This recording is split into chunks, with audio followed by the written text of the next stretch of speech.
Meus irmãos, minhas irmãs, povo de Deus, povo de fé, pastor Guilherme Lima passando mais uma vez para poder compartilhar com você um pouquinho da palavra de Deus. Hoje nós estaremos aqui iniciando um quadro aqui no canal do YouTube, especificadamente no canal do YouTube, e como você viu aí no título do vídeo, focando no texto. Focando no texto. Por quê, pastor? Porque nós iremos olhar para um texto, focar nele e fazer uma exegese, não uma exegese, mas uma exegese honesta para extrair do texto exatamente o que o texto está dizendo e ver o que Deus quer falar conosco. Eu tenho certeza que seremos extremamente edificados. Olha, como você vê, eu estou aqui no rancho, na congregação do nosso ministério, uma congregação extremamente simples, onde eu e a minha esposa, há pouco tempo, na verdade, há 17 dias, estamos dirigindo, pastoreando, com a ajuda e o auxílio de Deus.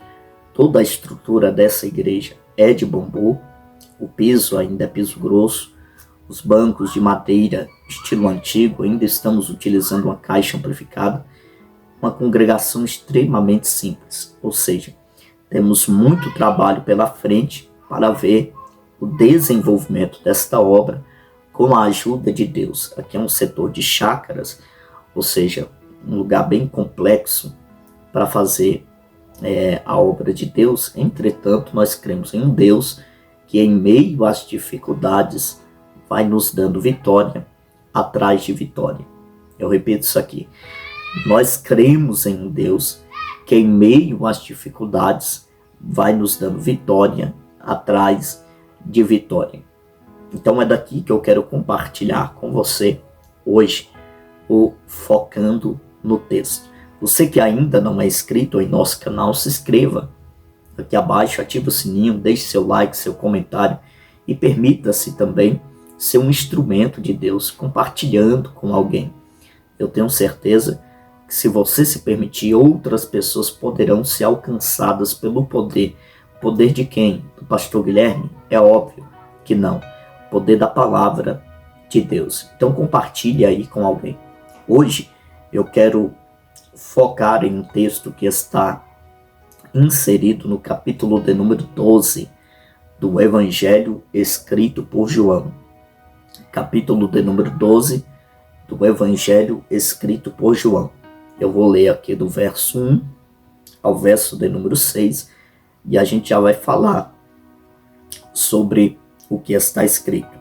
Foi, pois, Jesus 6 dias antes da Páscoa a Betânia.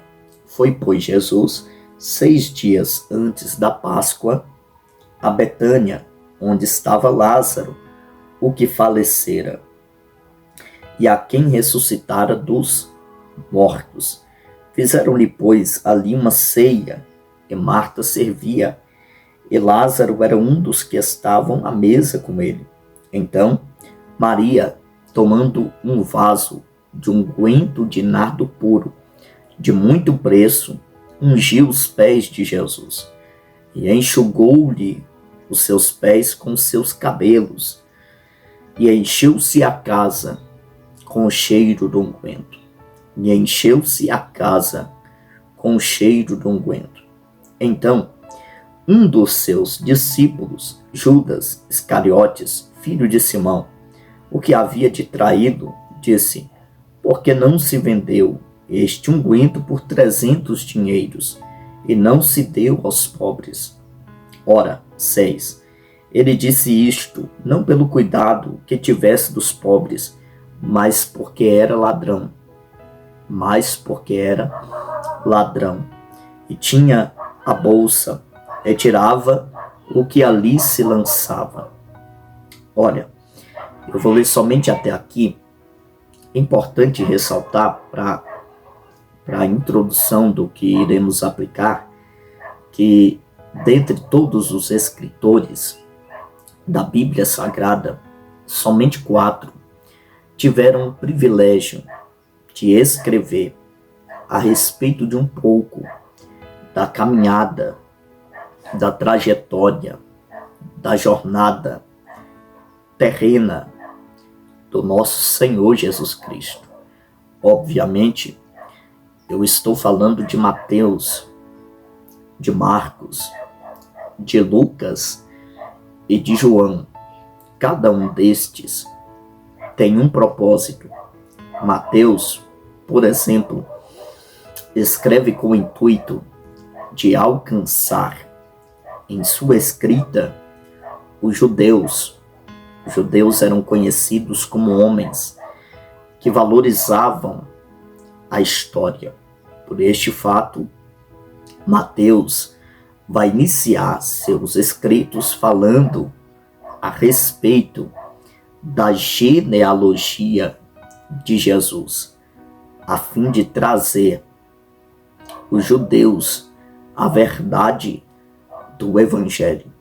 Marcos, por sua vez, escreve com o intuito, com o propósito de alcançar em sua escrita os romanos. Os romanos eram conhecidos como homens de ação, homens de atitude, homens do trabalho. Por este fato, Marcos vai apresentar um Jesus de ação, um Jesus de atitude, um Jesus trabalhador. É uma técnica a fim de conectar o Evangelho aos romanos, a realidade em que eles viviam. Por este fato também, as seguintes expressões: e indo Jesus, e atravessando Jesus, e fazendo assim Jesus, se repete por muitas vezes no Evangelho escrito por Marcos. Marcos está apresentando um Jesus que de fato está em constante movimento. Ora, Lucas escreve com o intuito de alcançar em sua escrita os gregos. Apesar de serem místicos, os gregos não criam em tudo que lhes era apresentado. Os gregos não engoliam qualquer tipo de crença. Por isso, Lucas, sendo um homem culto, inteligente, médico, formado, vai usar de toda a sua capacidade a fim de trazer muitos detalhes em sua escrita e alcançar assim os gregos, para que os gregos de fato e verdade crescem na verdade do Evangelho, acreditassem na verdade do Evangelho. Sem sombra de dúvidas, eu posso afirmar que Lucas é o mais detalhista dos quatro.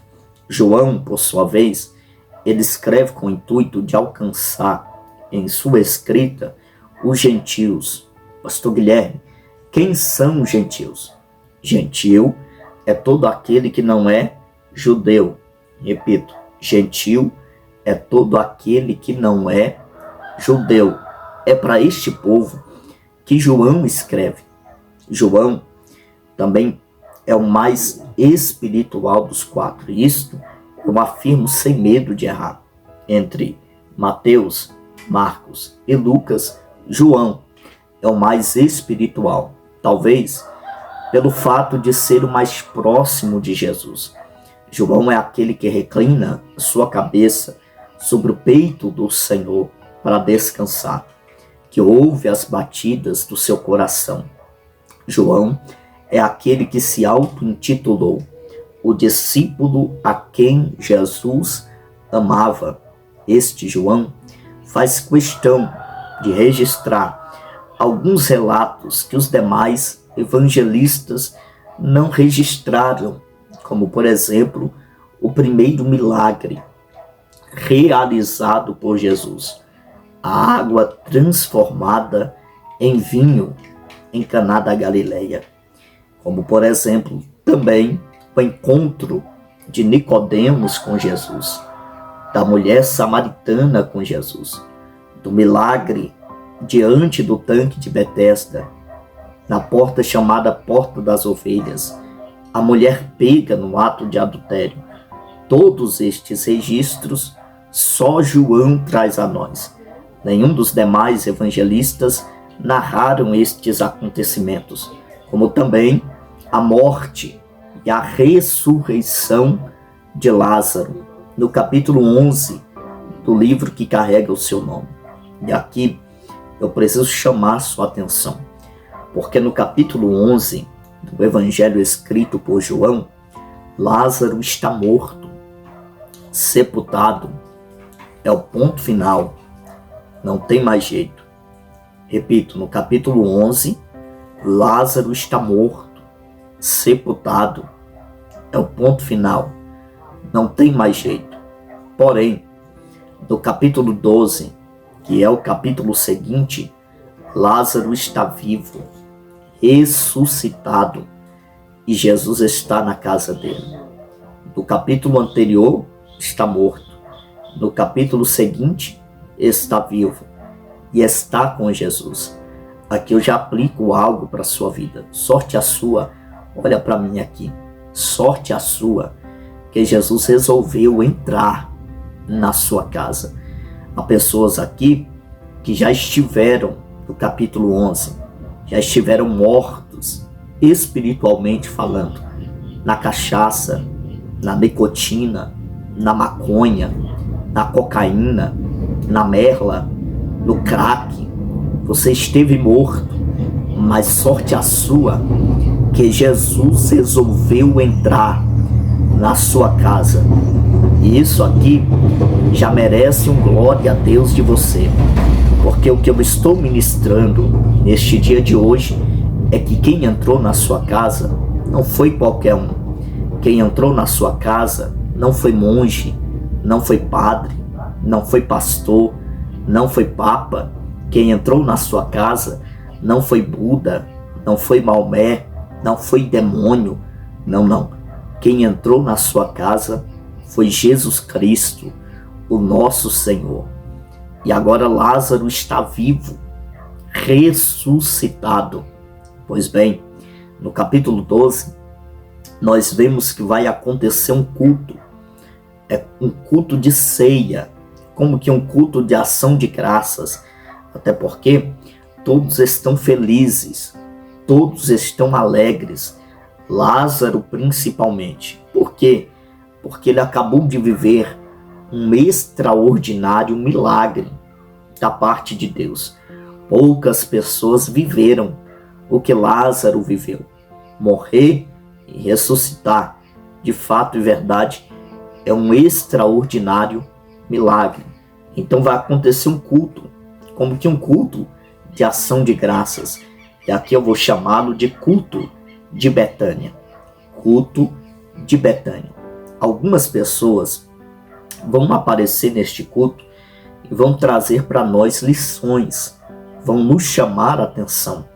Focando no texto, você percebe que o primeiro mencionado no culto de Betânia é o próprio Jesus. Eu vou repetir. O primeiro mencionado no culto de Betânia é o próprio Jesus. Até porque culto sem Jesus pode ser muita coisa, menos culto de verdade. Eu vou repetir. Culto sem Jesus pode ser muita coisa, menos culto de verdade.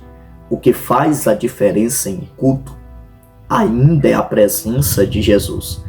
Há igrejas que cultuam com o pastor, cultuam com os presbíteros, cultuam com os evangelistas, cultuam com os diáconos, cultuam com os obreiros, cultuam com os visitantes, mas não cultuam com Jesus. O que faz a diferença no culto não é a retórica do pregador, a homilética, a exegese, a oratória, todas as técnicas que nós podemos adquirir não fazem diferença no culto tanto quanto a presença de Jesus. É a presença de Jesus que traz sentido a uma reunião na igreja. É a presença de Jesus que traz vida para um momento como este.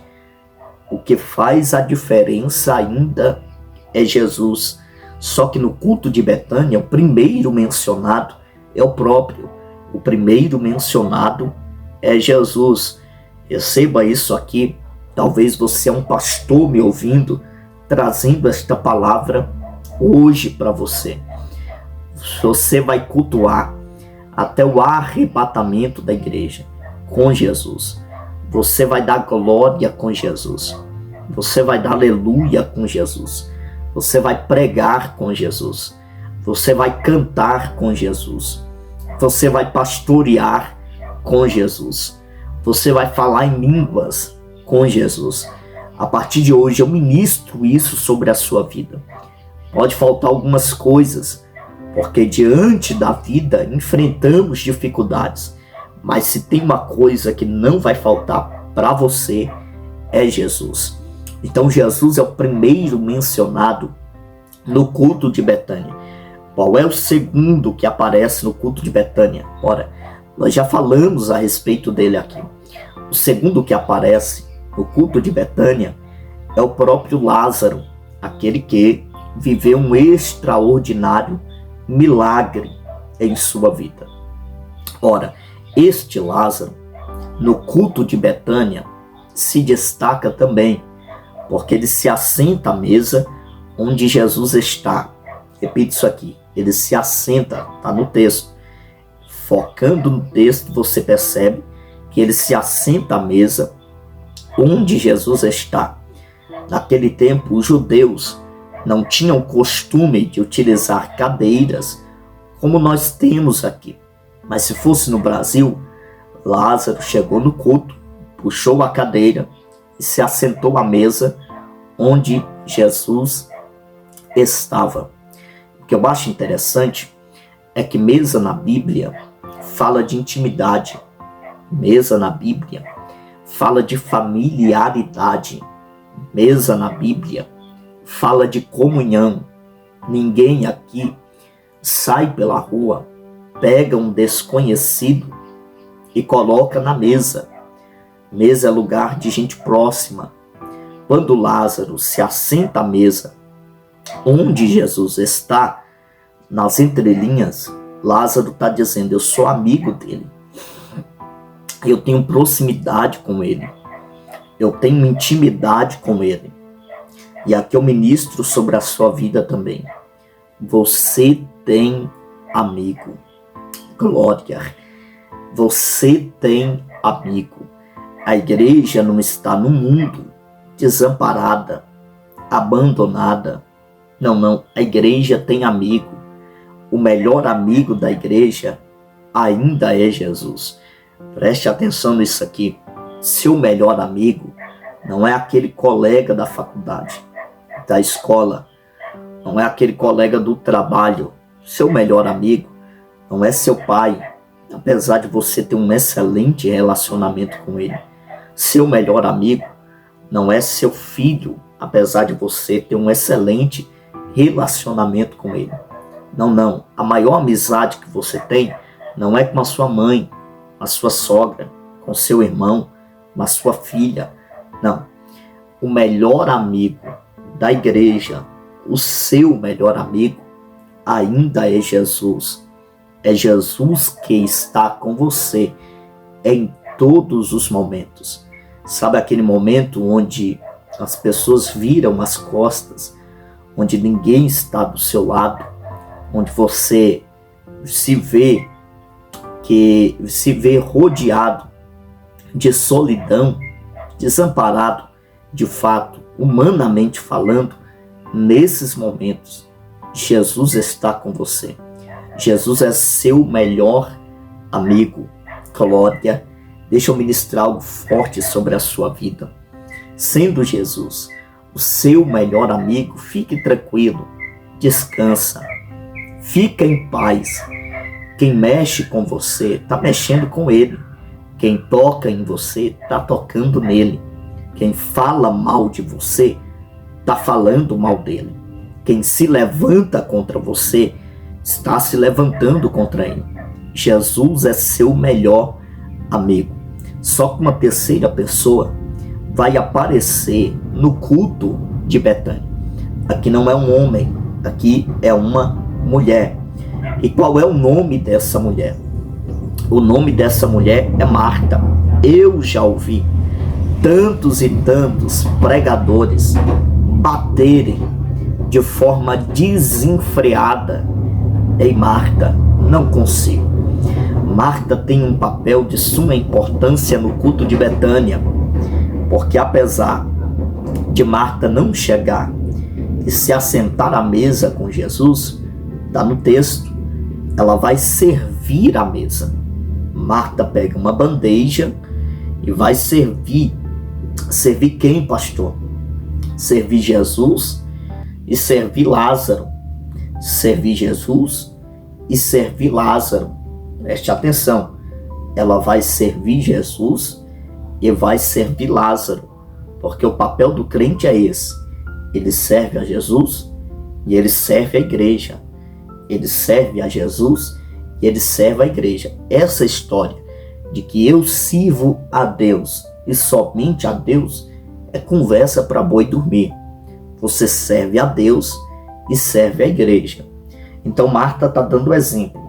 Eu sirvo a Jesus e eu sirvo a Lázaro. Ela está com a bandeja nas mãos, servindo em meio ao culto. Porque no culto de Betânia tem presença, que é Jesus, tem quem tem intimidade, que é Lázaro, mas também tem servo. E deixa eu lhe dizer uma coisa aqui. A gente tem muita estrelinha por aí. Está faltando servo. Nós temos muitas pessoas com o nariz empinado, peito estufado, diz eu sou, eu posso, eu tenho, eu faço. Está faltando servo de verdade. Está faltando servo dentro das igrejas e fora delas. Nós precisamos de servos.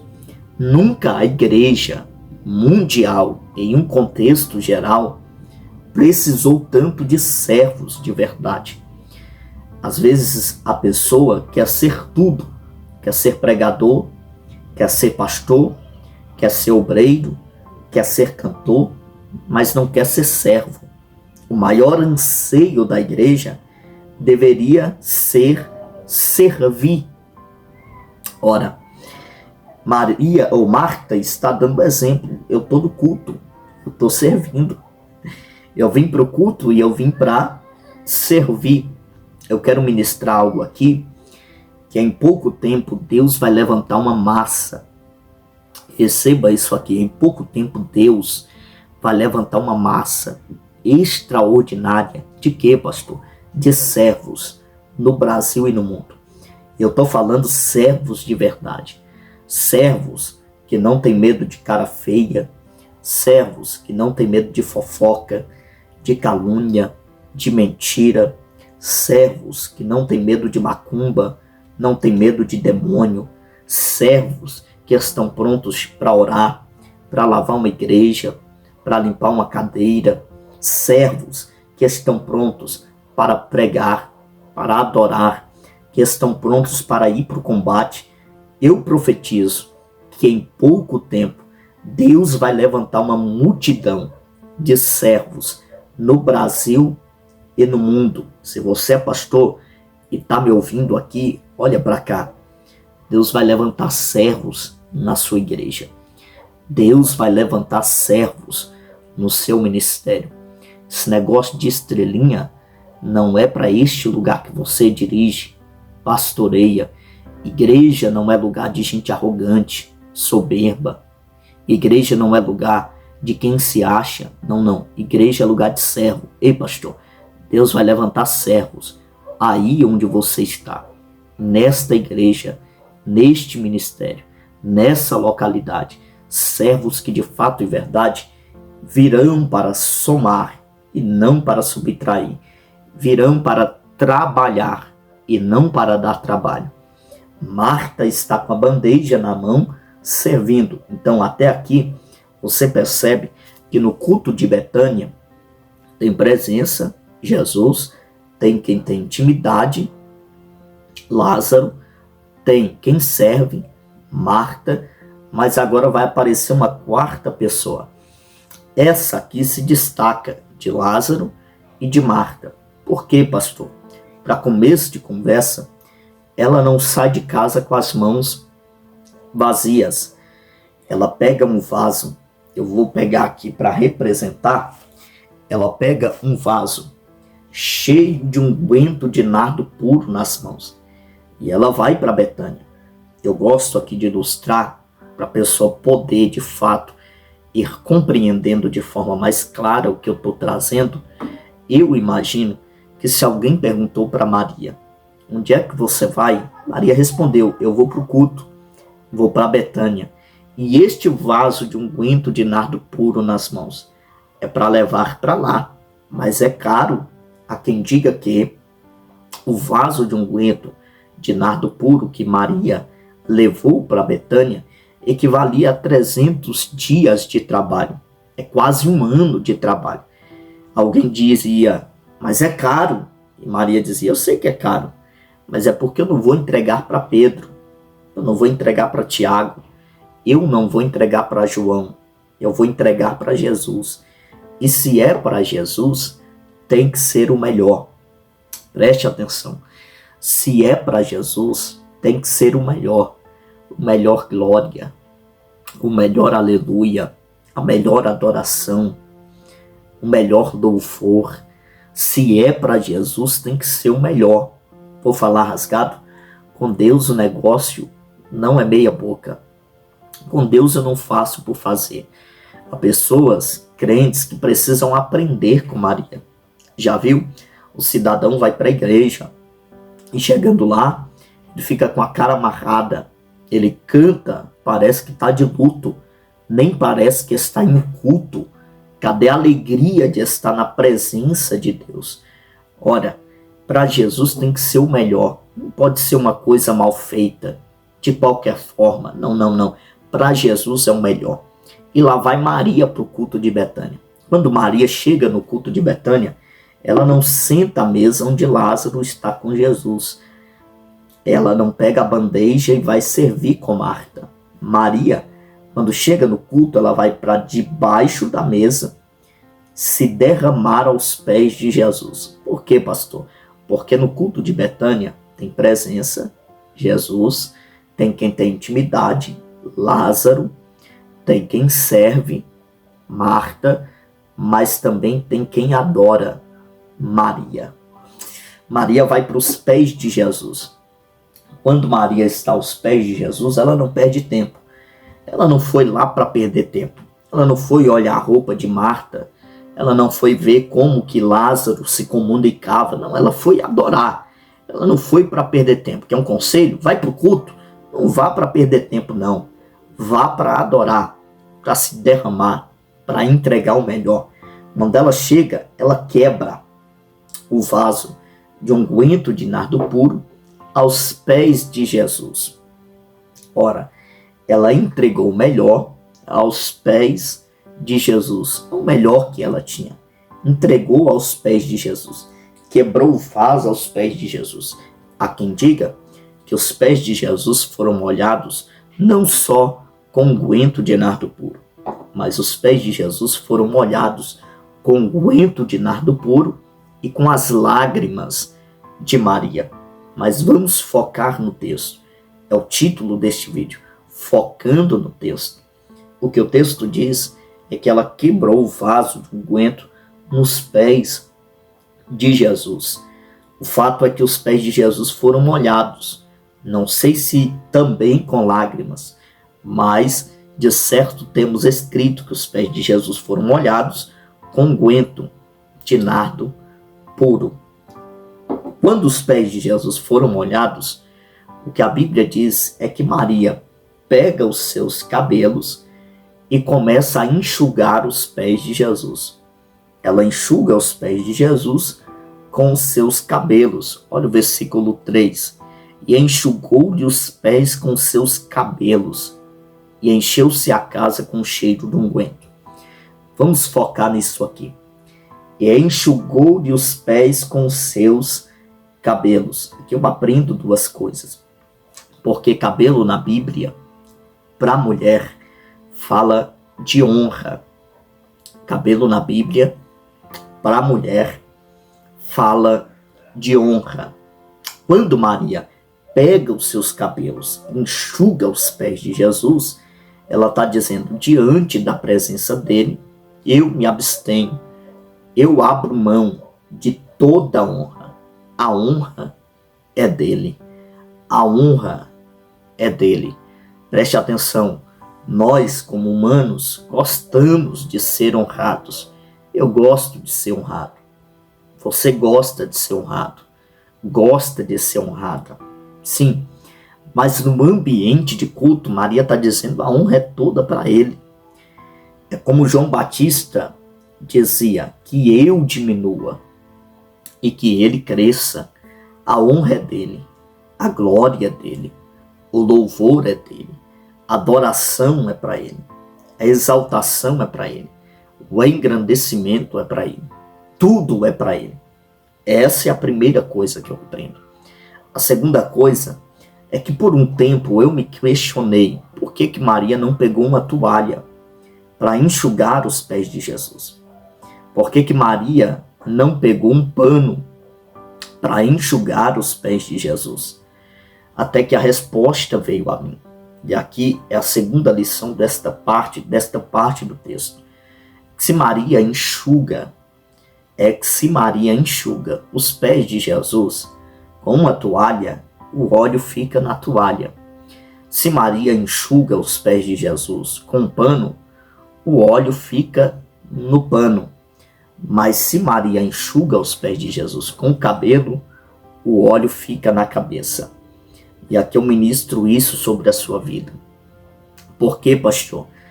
Porque nós precisamos urgentemente de pessoas com óleo na cabeça.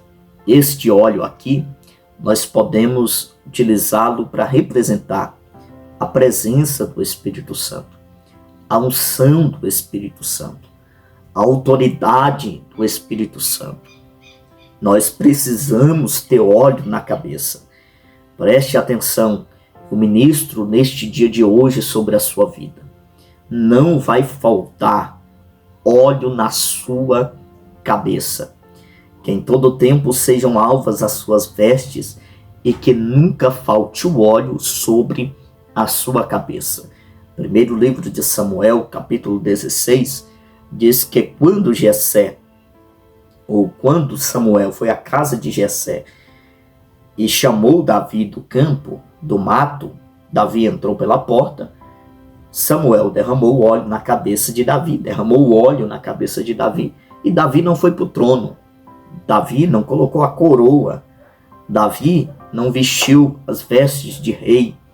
Na verdade, ele voltou para o meio do mato para continuar apacentando um pequeno rebanho de ovelhas do seu pai Jessé. Mas eu imagino Davi lá no meio do mato, dizendo, eu estou no mato, mas eu tenho óleo na cabeça. Minha família me descredibiliza, mas eu tenho óleo na cabeça. Ninguém dá nada por mim, mas eu tenho óleo na cabeça. Meus irmãos me desprezam, mas eu tenho óleo na cabeça. A fúria do diabo é que entre tantas e tantas dificuldades, entre tantas e tantas pelejas, existe um óleo sobre a sua cabeça. Eu vou profetizar, nada nem ninguém vai arrancar esse óleo, que quem te deu esse óleo foi Deus. Glória. As dificuldades não arrancam. Levabarachúria. Os problemas não arrancam. A escassez não arranca. Os empecilhos não arrancam. Quem te deu o óleo foi Deus. Aquilo que o homem dá, o homem tira. Aquilo que o diabo dá, o diabo tira. Mas aquilo que Deus dá, só Deus pode tirar. Então Maria está agora com óleo na cabeça, adorando a Jesus. Só que se levanta no culto uma quinta pessoa. Essa quinta pessoa aqui é um problema no culto de Betânia. Nem tudo é perfeito. Não. Nem tudo é perfeito. A vida não é feita só de rosas. Nós temos rosas, mas dentro dessas rosas tem alguns espinhos também. Essa quinta pessoa que aparece no culto de Betânia é Judas. E Judas fica indignado com a atitude de Maria. Diz, Maria está se achando. Quem ela pensa que é? Para que ela foi quebrar um vaso, um unguento tão caro aos pés de Jesus? Aí olha o que o texto diz. Focando no texto, você lê que o que Judas diz é: por que não se vendeu esse óleo e deu aos pobres? Só que o que está escrito é que ele falou isso não pelo cuidado que tivesse com os pobres, mas porque ele era ladrão. Tirava daquilo que era lançado na bolsa. A bolsa ficava com ele. Judas era tesoureiro do ministério de Jesus. O problema de Judas é que ele não adora como Maria, mas ele quer interferir na adoração dela. Já percebeu que nós temos muitos com a síndrome de Judas em nosso meio? Ele não adora, mas quer parar quem adora. Ele não dá glória, mas quer parar quem dá glória. Ele não fala em línguas, mas quer parar quem fala em línguas. A maioria dos que tem a síndrome de Judas são cessacionistas. Ele é cru e quer deixar as outras pessoas cruas também. Judas é seco e quer secar a vida espiritual alheia também. Só que eu encerro esse vídeo aqui ministrando sobre a sua vida. Judas não vai arrancar o glória da tua boca. Com Judas ou sem Judas, você vai permanecer adorando, permanecer dando glória, permanecer falando em línguas, permanecer cheio do Espírito Santo. Receba essa palavra. O focando no texto de hoje foi no texto do capítulo de número 12 do Evangelho escrito por João. Daqui a pouco, mais tarde, outro dia, outra hora, outro momento, eu te aguardo com outro focando no texto. Ore por nós, Deus te abençoe, no nome de Jesus Cristo. Amém.